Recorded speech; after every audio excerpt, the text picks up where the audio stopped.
"This is probably going to leave a bit of a beauty mark," Sheeta said, as she softly tapped her padded fingertips against the thick bandage James had affixed to her face, her features slightly flinching with pain whenever she made contact with the white surface. James looked back at her with an appreciative smile.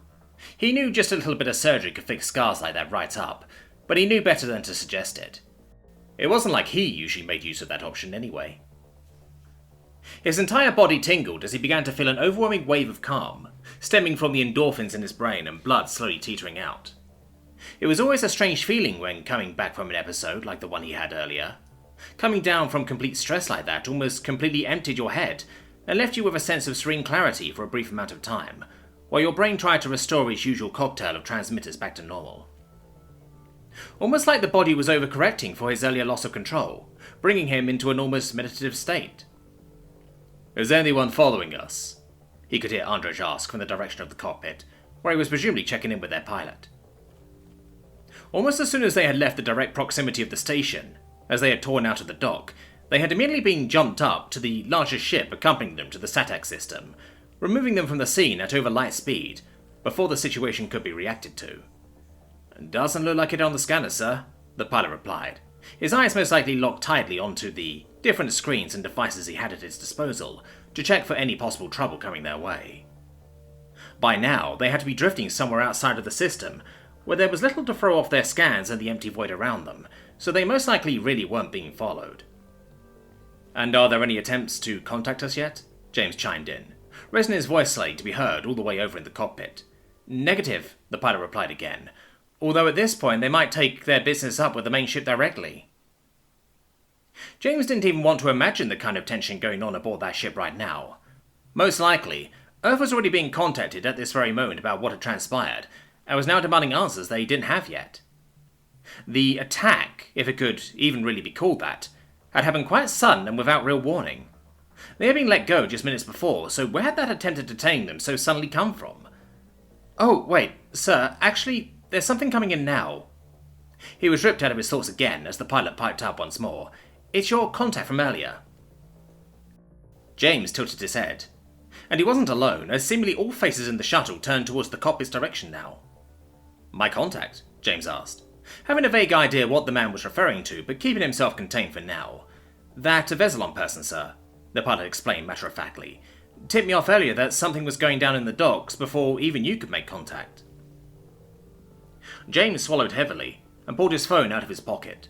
But sadly, while the shuttle itself was apparently still within communication range of the planet, any signal his small handheld device would receive was already dead in the water out here.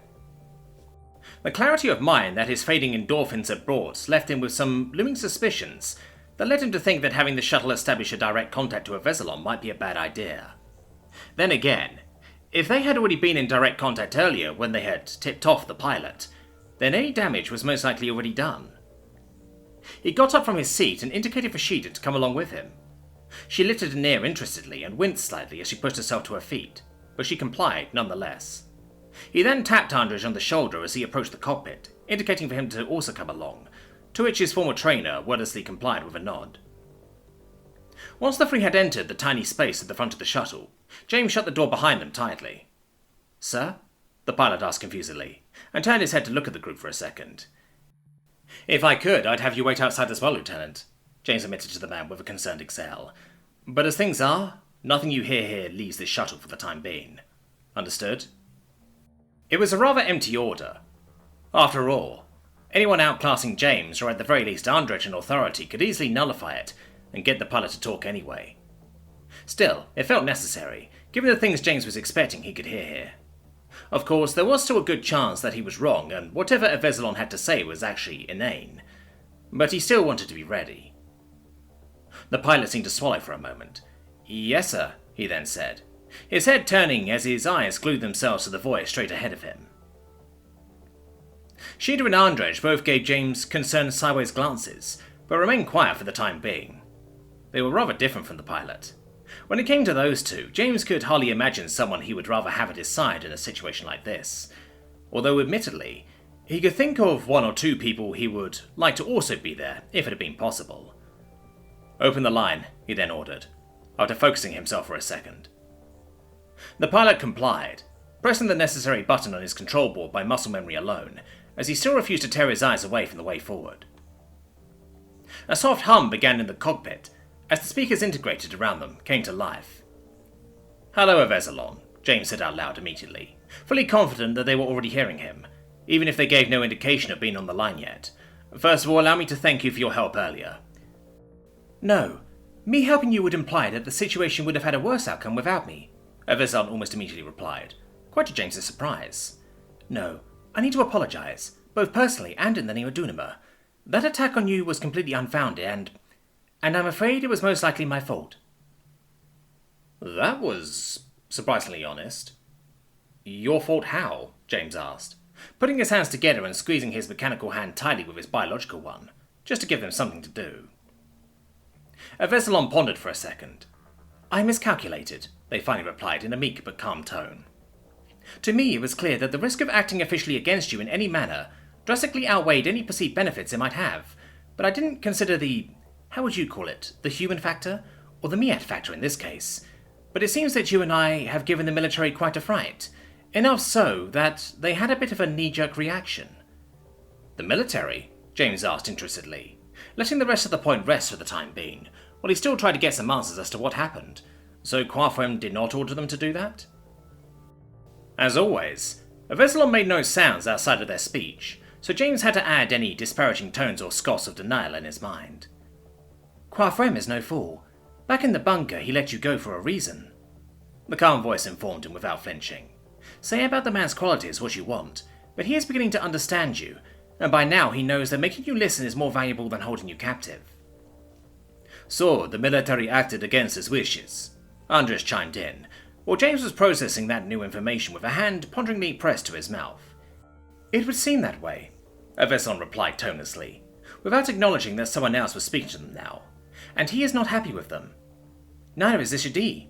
In fact, the four largest Comatopeno are already reprimanding them for their actions, although I suspect that two of them have very little idea as to why." The Zishadi and Quafrem Ther Comatopeno working together. That James would ever see the day. "I take it your existence is a well-kept secret, then?" It suddenly broke out of James without much restriction, and the question was apparently surprising enough that even the pilot ripped his eyes away from the void and turned his head to stare at him, as the room turned deathly quiet while waiting for an answer. It took Avesalon a few seconds to reply. "Not as well kept as you might think," they answered James's question at first, a hint of amused resignation in their usually so unmoving voice, before they changed their tone into a careful curiosity when they asked, "But when did you figure it out?" Despite his best efforts to avoid it, James's hands began to tremble. "I think most of us have known for a while," he admitted both to Avesalon and to himself, as the looming dread hanging over his mind took more and more form by the second, but it was hard to even allow the possibility to enter the mind. Of all the things that could be, we are conditioned to not let this be one of them, I guess. The clarity his coming down still provided him, combined with his absolutely best mental efforts, allowed James to act calm outwardly for the moment, but on the inside anxiety was building up like crazy, as the insane reality of the situation he had maneuvered himself into was suddenly separated from the fiction of ideas. "Yet at this point it's hard to deny," he continued, after laboriously suppressing a quiver in his voice. "The hints were all around, between the inexplicable server room, your seeming omni-awareness and your out-of-this-world skills, and now you handled an entire station seemingly by yourself. Even giving it all my thought, I can only come up with one kind of adversary that would be capable of something like this." Andres' face darkened, as he pressed his lips tightly together to suppress a reaction. Sheeda released a long exhale, which was a lot more reticent of a reaction than James had ever expected out of her. And the pilot's eyes shot down onto his console that displayed the persisting connection to them on a softly glowing display. It was clear on his face that he was seriously considering hitting the emergency shut-off on it right now, but just as James had earlier, he likely knew that it would be way too late for that at this point. "Would you allow me to explain myself?" Avesalon asked, and the request had the air of a final plea to it, even though their tone suggested nothing like it by itself. "That's the only reason why I'm still here," James said, against his beating heart that was pounding into his ears at this point. "Indeed. Most would already be halfway back to their own system while writing a frantic report to the Galactic Council," Veselon commented, and their relief that that statement did not apply to James was obvious even in their placid way of speaking. I might still do that, James said, fully honest, as his own apprehension of the situation was far from dying down. In fact, it felt like it was still building. However, at this point, hearing them out could barely hurt. It wasn't like hanging up on them and trying to flee would carry any less of a risk than holding a brief conversation did. I know, Veselon said, unmoved by his hint of distrust. There was always a possibility I was very aware of. Earth may be different from most of the rest of the galaxy in many aspects, but that never guaranteed that you would react amicably towards me. James hummed in acknowledgement, not feeling a particular need to reply to that statement. Apparently, Veselon saw this as a sign to move on. Indeed, my existence alone would be enough of a reason for many to start a war, which is why it is such a well-kept secret, as you put it. They continued their explanation. I hope that it was not the same for humanity, but could never be quite certain of that. Your negative experiences speak for themselves, after all. And yet you still decided to reveal yourself, Sheeta butted in with an accusatory tone, her ears attentively standing up as she stared at the small screen on the control board, using it as a substitute for looking the disembodied voice in the face. If you had been just a little more careful, we'd likely never have seen through your hacker front. Yet you basically handed us all the tools we needed to see through you. Why? It was hard to garner a mood from Veselon's interactions, since they completely lacked the usual hints a person would provide you about what they're thinking through movement or small slips of the voice. But somehow, right now, they seemed happy. I take it you're wondering why I didn't reveal myself to you immediately if I wanted to be found out, they suggested. No, Andres chimed in once again, and the strain in his voice suggested that he had a similarly hard time with keeping himself calm as James did, which was quite different from Sheeta's direct but calm tone. If you had done that, we really would have turned on our heels and left straight back to Earth, and I'm sure that you suspected as much as well. Veselon was quiet for a moment. I guess stating the obvious won't be necessary with you, they surmised after a second. I'm still way more interested in why you decided to reveal yourself at all, ultimately, James said, trying to steer the conversation back into a direction that would keep it brief and streamlined. If you knew the risk, why chance it? After all, the idea alone was apparently terrifying enough to drive people to quite drastic measures. He crossed his arms as the tension in the room grew thicker. Because I was tired, James, Veselon said with a cold calmness that penetrated through the mounting tensions with an icy grasp. James didn't quite know what to make of the use of his first name here, but he allowed it for the time being. Don't misunderstand me. Everything I told you before is still true. The people of Dunamur are suffering unduly due to Carframe's hoarding of wealth and power through dealings with outside forces, and the isolation of Dunamur from the rest of the galaxy must be broken as soon as possible. That is my position and I stand by it. However, the reason that I started taking a more and more active approach in recent times is that I am tired. Tired of it all. And I wanted it to end, one way or another. The Isla let that statement sit and sink in for a second, or needed to think about what to say next. It was hard to tell with them. Either way, it took them a moment before they continued. Admittedly, Dunamur's isolation isn't entirely self-serving on Quafrim's part. I never go so far as to suggest that he hadn't his own profit in mind, first and foremost, when he arranged it, but it must have been a nice bonus in his eyes, as the wider galaxy had nearly no dealings with Dunamur, apart from his own that were designed to keep them at a distance. Prying eyes trying to look into our business were also kept away for the most part. It made controlling any information concerning me a lot easier to control, and thus allow me to have a relatively comfortable if secluded existence. And for the longest time, I was fine with that. The galaxy's hate of me and anything like me was enough to dissuade me from pursuing anything else. The risk was too high. And with the isolation in place, I suddenly had some more freedoms when acting on our planet, since nobody was looking this way anymore. At first it was great, but soon, let's just say a small taste of freedom alone can give you an idea about the true liberty you are missing out on. Andres let out a small cough, seemingly fumbling a breath in his surprise at the revelation. And so you wanted us to help you break that isolation, he suspected, a clear sense of a dark suspicion going along with his voice, and James could understand it well. At face value, it truly sounded like Veselon had wanted to use them to break their shackles, and thus be released into the world at large. However, Dunamur is isolated, socially, Veselon stated factually, apparently sensing the hostility radiating from the humans at their explanation. It is not, however, disconnected from the larger galactic network. You all have access to it from the planet yourself, I'm sure. If my wish was to wreak havoc upon the galaxy, I would have done so already, as there was literally nothing stopping me. But I kept my actions confined to Dunima and its territory, because I knew of the consequences that being discovered outside of it could have. Then what changed? James asked. The consequences are still there, so why break with your rule now? I already told you. I am tired, Avezlon replied without missing a beat this time. I have been for a while. Tired of hiding, tired of observing, tired of it all. But I was stuck in a rut. I kept doing the same thing over and over and over, each and every day, because what else was I going to do? Anything else posed the risk of being discovered. Any large action I took might suggest that I was going down the path of so many others, and trying to seize power for myself.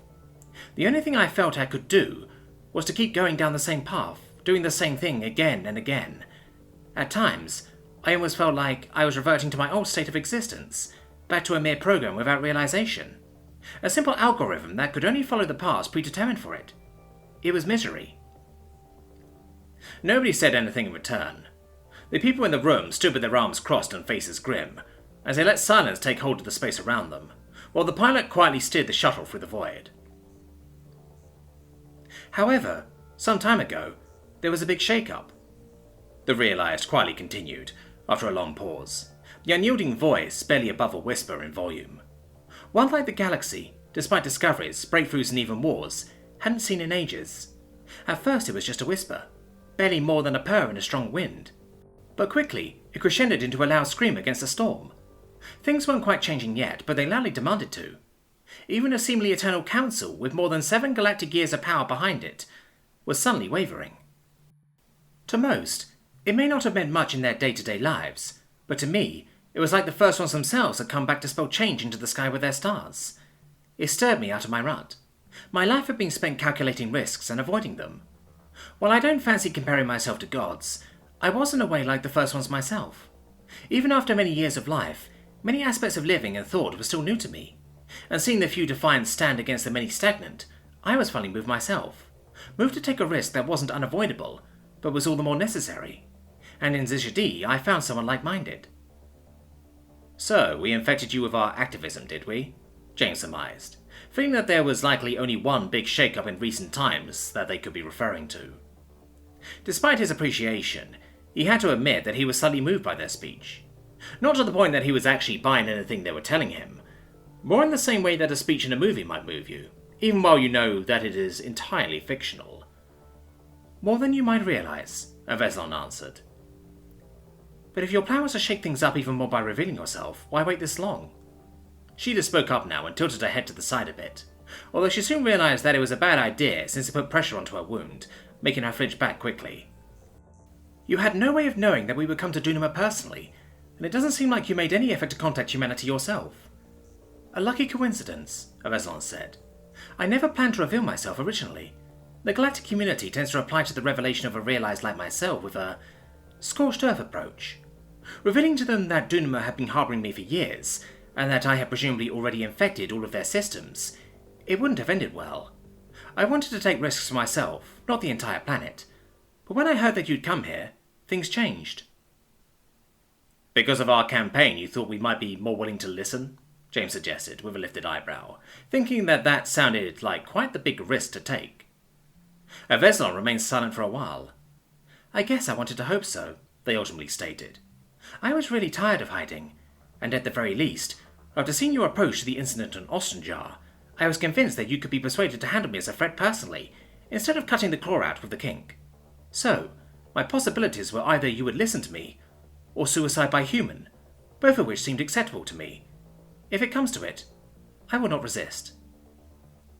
A dull thud echoed throughout the cockpit, as James's mechanical fist involuntarily hit the door leading to the larger hold in the back.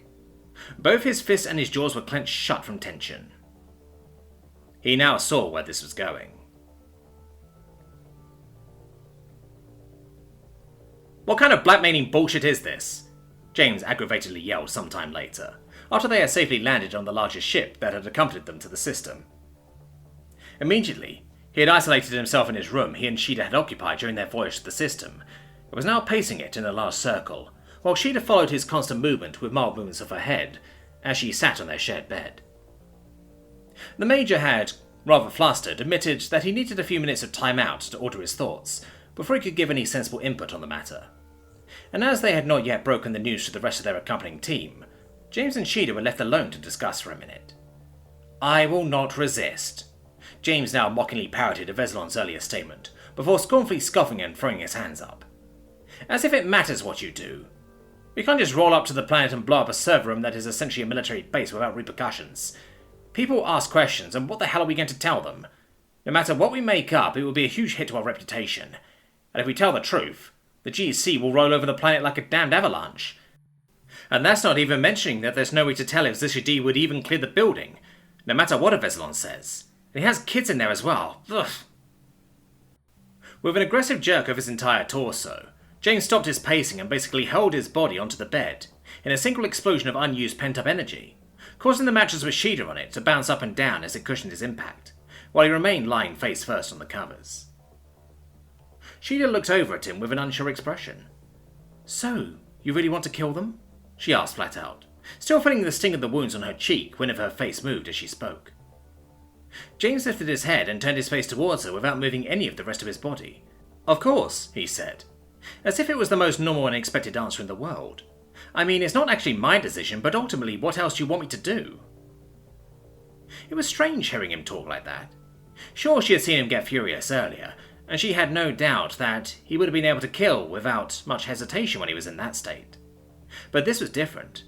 The way he talked about ending someone's life so extremely casually was very unlike him, especially since he was specifically not really angry at them.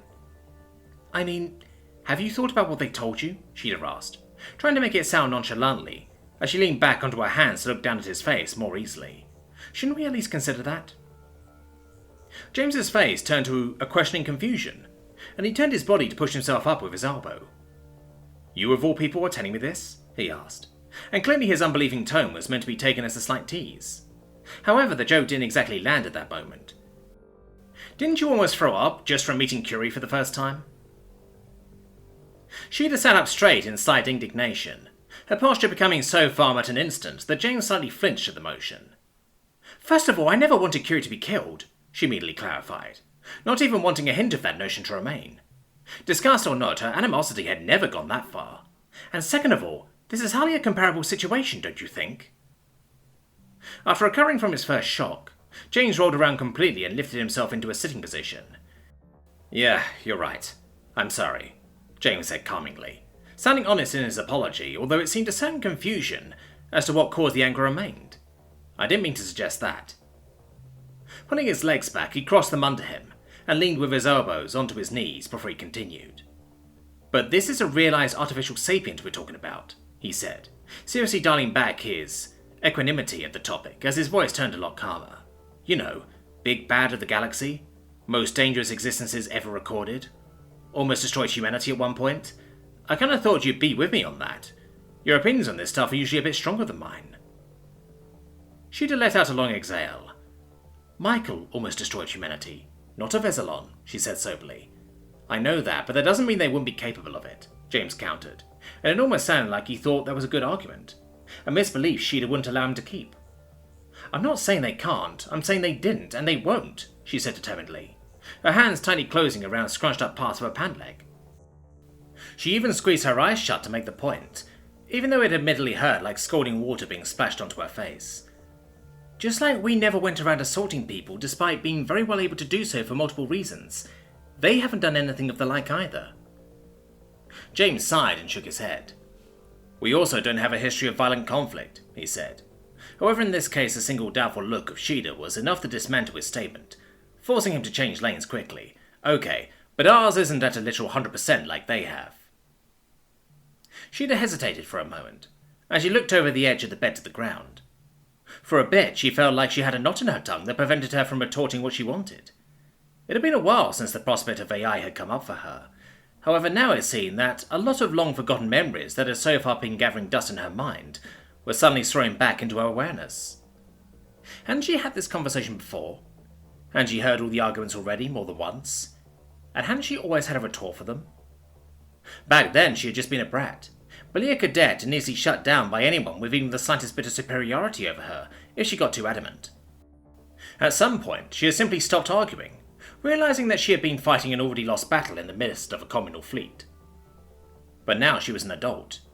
Now she had a life of experiences behind her that put weight into her words, and more importantly, when glancing over at James's face looking back at her, with maybe some slight mockery, but nothing close to complete derision she had seen in so many other faces, she knew that she was talking to someone she could actually reach this time. When she had asked Veslon for help back on the station, they had complied immediately, and before that they had existed for years without causing chaos. This wasn't some bloodlusted monster they were talking about. And as she took a deep breath, feeling the knot in her tongue untie, she realized that it wasn't entirely true that all of her memories had just been gathering dust for forever. In fact, she had recalled one of them just very recently. "They haven't on Dunama," she said loudly, making a clear statement. "What?" James asked, apparently not quite getting what she was telling him there. "Artificial sapiens," She'd therefore explained herself firmly yet calmly. "Artificial sapiens on Dunama don't have a history of turning violent." Apparently, James wasn't quite seeing her argument. The way that his face scrunched up suggested that he thought she was just trying to deflect the conversation, or something like that. "Uh-huh," he retorted, crossing his arms and tapping his bicep with a mechanical finger. "And how many exactly were there on Dunama?" It seemed like he may have been thinking that she was simply trying to say, "We don't know if AIs from Dunama will be the same as everywhere else." However, his confidence was misplaced. "3," she'd stated factually, Veslon not included. James exhaled slightly. "Well, he started. However, it seemed that it was only then that his mind fully caught up to what she was saying. "Wait, 3? She'd nodded. "3 AIs, none of which turned violent," she reinforced her statement again. "Granted, not all of them were model citizens exactly, but not one of them started a war or anything like that." James's mouth hung open as he unbelievably stared back at her. "You're kidding me," he mumbled, to which she'd immediately snapped back. "You know I'm not." "But how?" James asked, his brain seemingly not computing the information it was being fed there. Sheeda could only shrug. "I'm not sure," she had to admit at that point. "Most information about them isn't exactly super public for obvious reasons. Can't exactly have people all around blabbing on about AIs and Dunama, so most of them are pretty obscure or delegated to folktales. However, one of them is famous enough that he couldn't be kept under wraps entirely. You can likely read about him in any charge room on the planet. Of course, the official story is that it is entirely fictional and merely serves as a fairy tale, but everyone on Dunama knows that it's far from it." She thought back to the dusty, well-loved book she had seen back when they visited the brat house she had grown up in. A book that she remembered reading herself many a night. A collection of stories from Dunama's history. And among them, the tale of the hero Kurtion. Was it childish to cling on to something like that in a situation like this? Probably. However, the truth still remained that those AIs, those people, did exist once. That was well known on Dunama, even if nowhere else. In fact, it was likely the only reason Veslon had even been kept a secret for as long as they were. And today, they themselves had at least proven that they were capable of reason. Back on Osnajar, they had me go through the entire history of realized artificials in the galaxy. "Don't you think I would remember a planet that completely fell out of line in that?" James said, as he tried to defend the point that he had so naturally believed for most, if not all of his life as long as he could. "They are well known off-planet," she'd replied, before giving him a slightly annoyed look.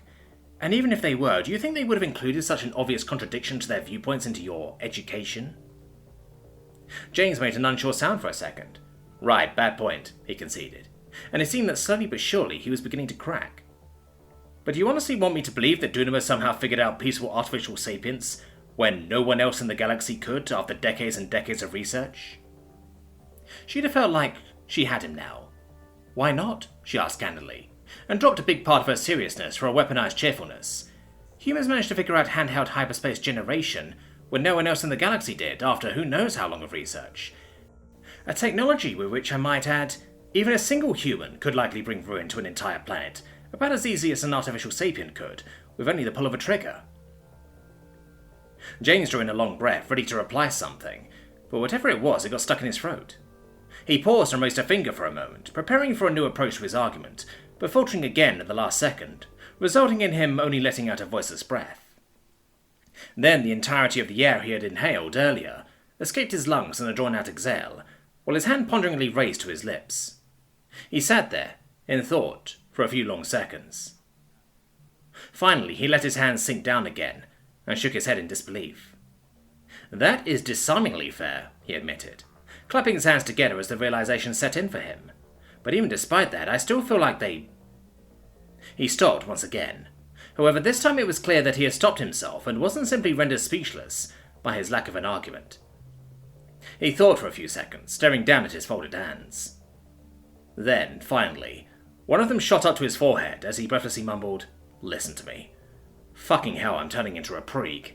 "It's okay, you caught it in time," Sheeta said, and immediately leaned against him lovingly, although she was careful not to accidentally bump her face wounds against anything as she did. Regaining a bit of his spirit, James piped up and used his organic hand to gently push her away. "Woo-hoo-hoo," he said, liveliness returning into his voice as he leaned to the side to gain some more distance from her. "I still need to see some proof of all this before I fully believe it, so don't get your hopes up too early." Then, once he had successfully removed her from himself, he fell backwards, back into his lying position. "Besides," he mumbled, apparently just now quite processing the kind of admissions he had been making here. "Even if I believe them, how the hell am I supposed to convince anybody else of it?" "Well, that," Sheeta mumbled, losing some of her earlier vigour, as she now also sank down onto the bed right next to him, facing him with one hand under her cheek. "I can't tell you either." As things were, it was likely that, should it get out that he even so much as considered working with an artificial sapient, he could kiss any support he had had so far goodbye immediately.